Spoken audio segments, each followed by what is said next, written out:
रही बात किसी को अपमानित करने का, तो ये तो बीजेपी की फितरत है, लोगों को गाली देना। इनके प्रदेश अध्यक्ष कहते हैं कि हमारे पास गाली का एक डिक्शनरी हूं मैं। इनके बिहार के जो उप मुख्यमंत्री हैं वो कहते हैं कि मैं जो है गाली देकर यहां तक इतना बड़ा नेता बन गया। बीजेपी के पास कोई मुद्दा नहीं है। जब वो देश में आए थे 2014 में, वो जब चुनाव कैंपेन में आए थे तो उन्होंने कहा था कि हम 2 करोड़ रोजगार प्रति एक वर्ष देंगे, 15 लाख रुपया हम लोगों को खाते में। ये सारा चीज इनका फेल हो गया है। काला धन की बात नहीं होती, रोजगार की बात नहीं होती है, स्मार्ट गांव की बात नहीं होती है। बिहार में ये बता दें कि 12 वर्षों में ये केवल पिछली सरकार को गाली देने के अलावा इन्होंने क्या किया। चुनाव आएगा तो आप कहिएगा कि हम ये 4 लेन सड़क निकलवा रहे हैं, 6 लेन निकलवा रहे हैं। भागलपुर जाइएगा तो कहिएगा कि यहाँ का गैस से सोना निकलता है। दरभंगा जाइएगा तो कहिएगा यहाँ पानी से सोना निकलता है। चलिए, सियासी संग्राम मां के नाम। एक बात समझनी पड़ेगी, यहाँ पर इलेक्शन है, कई सारे वीडियोस हैं, रील्स हैं, मीम्स हैं, आ रही हैं। इसको लेकर बहुत सारी गाइडलाइन भी जारी होने वाली हैं। कोई बिल विल आने की बात भी हो रही है। हम ये पहले चर्चा कर चुके हैं। देखिए, क्या होगा क्या नहीं होगा ये बात की बात है, लेकिन हमें इस चीज को समझना पड़ेगा कि जो अभी AI जनरेटेड वीडियो कांग्रेस द्वारा आया, जिसमें प्रधानमंत्री नरेंद्र मोदी की माताजी को दिखाया गया, उसके पलटवार में एक जो वीडियो आया उसमें एक सोनिया गांधी और राहुल गांधी को जिस तरीके से दिखाया गया, जो एक छवि प्रदर्शित करने की कोशिश की गई, दोनों ही वीडियो की बात कर रही हूं। क्या आप लोगों का वार पलटवार इस तरीके से ठीक है? ये कांग्रेस और भारतीय जनता पार्टी दोनों के लिए लागू होता है। क्या इन्हीं सारी चीजों से आप ये इलेक्शन बिहार का जीत जाएंगे? क्या इन्हीं सारी चीजों से आपकी राजनीति चमकेगी? आप पहले तो ये सोचिए। आप जिन मान मर्यादाओं की बात करते हैं, सम्मान की बात करते हैं, सबके सम्मान की बात करते हैं, चाहे कांग्रेस हो चाहे भारतीय जनता पार्टी हो, आपने यहां पे ये चीजें करके तो साबित कर दिया कि नहीं, किसी की वैल्यू नहीं है। और जब मुद्दों से और तर्कों से नहीं जीत पाएंगे तो आप पारिवारिक रूप से जाकर छींटाकशी शुरू करेंगे। ये अच्छी बात नहीं है। क्यों नहीं है वो भी बता देती हूं। क्योंकि यदि सबसे बड़ी राजनीतिक दल भारतीय जनता पार्टी है तो कांग्रेस क्या पीछे है? कांग्रेस भी एक सबसे मजबूत विपक्ष के रूप में इस देश में है, बड़ी पार्टी है, राष्ट्रीय पार्टी है। आप लोगों को सोचना चाहिए कि आप लोग कर क्या रहे हैं और किस स्तर की राजनीति पे हैं। मुद्दों पे बात करिए। छींटाकशी एक हद तक होती है, चलिए होता है, लेकिन इस तरीके से व्यक्तिगत चले जाना ये अच्छी बात नहीं थी। अब इसका कितना इफेक्ट पड़ेगा, इलेक्शन में किस तरह से चीजें जाएंगी, लेकिन आप लोगों के वार पलटवार से सवाल तो कई खड़े हो गए हैं। हम सीधे चर्चा पर चलेंगे। मेहमान जुड़े हैं, सबसे पहले आपका परिचय करा दें। भारतीय जनता पार्टी का पक्ष रखेंगे महेश वर्मा। महेश जी, बहुत स्वागत चर्चा में जुड़ने के लिए। कांग्रेस का पक्ष रखेंगे doctor HN Upadhyay. HN Upadhyay ji, आपका भी बहुत स्वागत है। समाजवादी पार्टी का पक्ष रखेंगे रविंद्र प्रताप सिंह। रविंद्र जी, आपका भी बहुत स्वागत है। RJD का पक्ष रखेंगे प्रेम सागर यादव। प्रेम सागर जी, आपका भी बहुत स्वागत है। शिवसेना UBT का पक्ष रखेंगे तुषार रसाल। तुषार जी, आपका भी बहुत स्वागत है। और स्वदेश न्यूज के channel head RP Srivastava ji हमारे साथ जुड़े हैं। RP श्रीवास्तव जी, आपका भी बहुत स्वागत है। प्रेम सागर जी, मेरी आवाज पहुंच रही है? जी बिल्कुल बिल्कुल। क्योंकि बिहार का इलेक्शन है, वोट चोर गद्दी छोड़ तो हो गया, लेकिन आज हमें इस चीज पर बात करनी पड़ेगी। और आप लोगों के भी कुछ वीडियोस मैंने ऐसे देखे जिसमें वो आलू से पहले तो वो आलू लिए हुए हैं तो राहुल गांधी को उठा लिया ऐसे, फिर लालू प्रसाद यादव भी उठे बीच में से, तेजस्वी भी तरबूज के साथ चल दिए। सर क्या है मतलब, क्या इन्हीं सारी चीजों से हम जनता का एक परसेप्शन बनाने की कोशिश कर रहे हैं? उसमें आप लोग भी आए हैं, इसलिए आप लोगों को भी आज शामिल किया गया है। क्या मकसद है इन सारी चीजों का और क्या इसी से इलेक्शन जीता जाएगा? मुद्दा हम लोग मजबूती से रख रहे हैं और उसके आगे जो है वर्तमान सरकार घुटने टेक रही है। चाहे वो रोजगार का मामला हो, पलायन का मामला हो, चाहे वृद्धा विकलांग पेंशन का मामला हो, मां बहन योजना का मामला। हम लोग तो ला नहीं है। रही बात किसी को अपमानित करने का, तो ये तो बीजेपी की फितरत है, लोगों को गाली देना।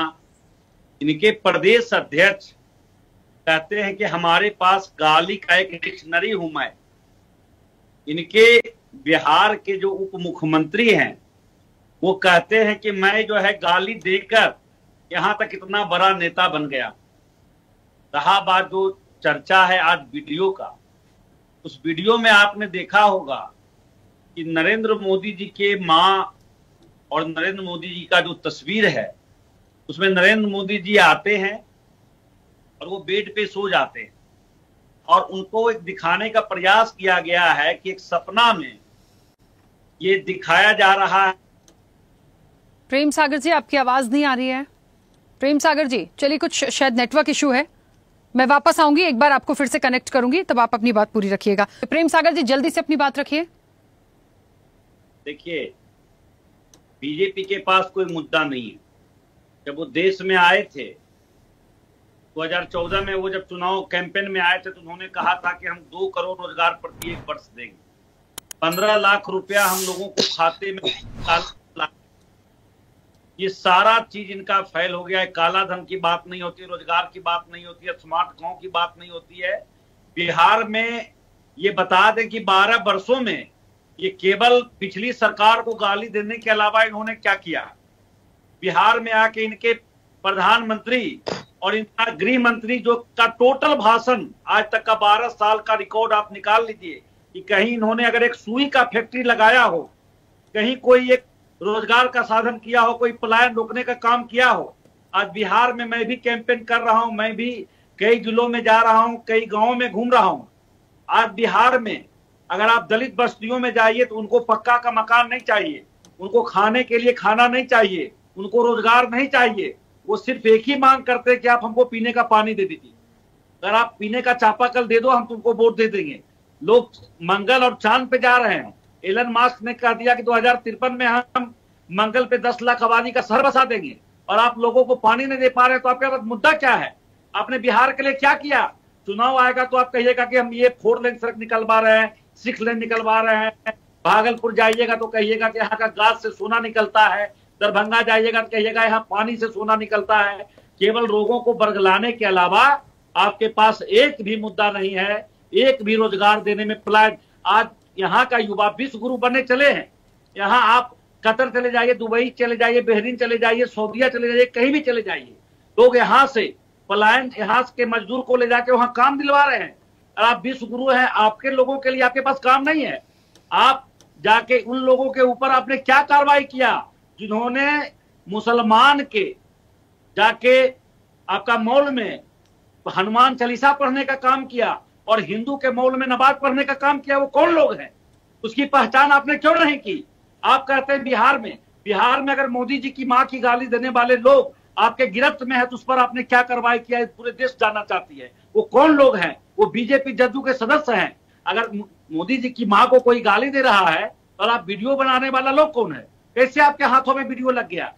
आप वही काम कर रहे हैं कि आज तक पहलगांव और जो पुलवामा है उसका कोई भी रिपोर्ट कहीं बराबर है नहीं आया है। आप हमेशा आप एक बात बता दीजिए, 2014 में नरेंद्र मोदी जी पटना के गांधी मैदान में आए, एक तरफ बम फूट रहा था और एक तरफ मोदी जी भाषण दे रहे थे। वहां पटना के स्टेशनों पे बम मिल गया, कुछ संदिग्ध लोग पकड़ा गए। उन लोगों के ऊपर आपने क्या कार्रवाई किया? ये देश जानना चाहती है आप कितना घिनौनी आप हिंदू करते हैं। 2014 में भारत 9वां स्थान पर विप सप्लाई में था, अभी आपके हिंदू राज्य में दूसरा स्थान पर भारत आ गया। ये मैं नहीं बोल रहा हूं, ये गूगल बोल रहा। और सारे बीफ बेचने वाले किस जाति के लोग हैं, किस धर्म के लोग हैं? आप बुर्बक बनाने वाले लोग हैं। हिंदू मुसलमान इंडिया पाकिस्तान के अलावा आपको कुछ आता नहीं है। आप कोई रोजी रोजगार की बात करने वाले लोग नहीं है। इस बात से पूरी देश, आज आप देख लीजिए, मोदी जी का जब प्रोग्राम होता है बिहार में तो आंगनबाड़ी दीदी जीविका दीदी को एक आदेश निकाल दिया जाता है कि अगर तुम नहीं जाओगे, अगर उनके कार्यक्रमों में अगर भाग प्रेम सागर जी, आप जितनी बातें गिना रहे हैं उसी पर बात होती तो अच्छा लगता, पर उस पे हो कहाँ रही है बात तो सर माता जी आ गई, बात तो माँ बहन पे चली जा रही है ना, इसलिए मुझे आना पड़ रहा है। इन मुद्दों पे कहाँ कोई राजनीति कर रहा है? आपका जो है, आपके जो सांसद हैं उनपे देश की बेटी, दुनिया की बेटी, जो दुनिया में आपके लिए मेडल जीतने का काम किया, उसका जब चीरहरण की बात आ रही थी, वो ऑन कैमरा ऑन मीडिया में जब बता रहा था कि हमारे साथ बीजेपी के सांसद ने बलात्कार करने का प्रयास किया है, गलत निगाह से डालने का प्रयास किया है, उस समय देश की माँ और बहन बेटी नहीं थी क्या? ठीक है, बोल रहे थे चलिए 50 करोड़ का गर्लफ्रेंड, ठीक है, और प्रेम सागर जी बात करते वो माँ बहन नहीं है क्या? चलिए आपके सरकार में असम और त्रिपुरा में बहन बेटियों को नंगा घुमाया जा रहा है, क्या वो देश की बेटी और बहन नहीं है क्या? ठीक है, आपके विधायक सिंगर आपके क्या क्या कर रहे हैं, बलात्कार करके आप हत्या तक कर दे रहे हैं, सम्मान जला दे रहे हैं। सम्मान हर माँ बहन का है, मैंने शुरुआत में ही कहा था। और राजनीति के जो लोग इस तरह की प्रवृत्ति में हैं उन लोगों को सोचना पड़ेगा कि आप क्या कर रहे हैं, ये मैंने शुरुआत में ही कहा था। महेश जी, गाय माता होती है, जिसने जन्म दिया वो माता नहीं है इनके लिए। महेश जी, मैंने आप सपना में मोदी जी की माँ को तो रोको, जो ये बोल रहे हैं लगातार, ये जो प्लेटफॉर्म के साथ शराब पीते हुए बनाए हुए हैं भाषण देने के लिए। महेश जी कुछ मुद्दा है क्या आपके पास बचा हुआ? प्रेम सागर जी रुकिए सर, मैंने समय दिया आपको, अब थोड़ा सा समय है, बाकी लोगों की प्रतिक्रिया आ जाने दीजिए, ठीक है? आप लोग बीच में वैसे भी डिस्कनेक्ट हुए थे, इसलिए समय उतना गया। प्लीज अब 1 मिनट रुकिए। हाँ महेश जी, मैंने आप सपना में मोदी जी की माँ को तो रोको, जो ये बोल रहे हैं लगातार, ये जो प्लेटफॉर्म के साथ शराब पीते हुए बनाए हुए हैं भाषण देने के लिए। महेश जी कुछ मुद्दा है क्या आपके पास बचा हुआ? प्रेम सागर जी रुकिए सर, मैंने समय दिया आपको, अब थोड़ा सा समय है, बाकी लोगों की प्रतिक्रिया आ जाने दीजिए, ठीक है? आप लोग बीच में वैसे भी डिस्कनेक्ट हुए थे, इसलिए समय उतना गया। प्लीज अब 1 मिनट रुकिए। हाँ